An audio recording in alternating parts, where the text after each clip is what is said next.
ফজরের সময় দেখবেন কি যে আরাম লাগে, উঠতেই মন চায় না।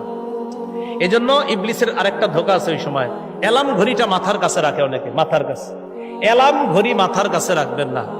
সকাল 8টা বাজে উঠে আপনার আম্মা বলবে, কিরে তোমার অ্যালার্ম বাজলো, গেলি না ফজরে? আম্মা কখন অ্যালার্ম বাজছে? আসলে আপনি বন্ধ করে ঘুমাইছেন।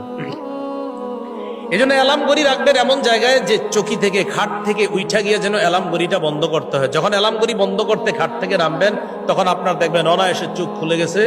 আর যখন আপনার মনে হবে, তখন হঠাৎ ঘড়ির দিকে তাকাবেন, ও আচ্ছা নামাজের আর 10 মিনিট, আচ্ছা উঠে গেছি, যখন যাই মসজিদে গিয়ে ফজরটা পড়ে আসি। কিন্তু আপনি যখন পাশে রাখবেন পারবেন না।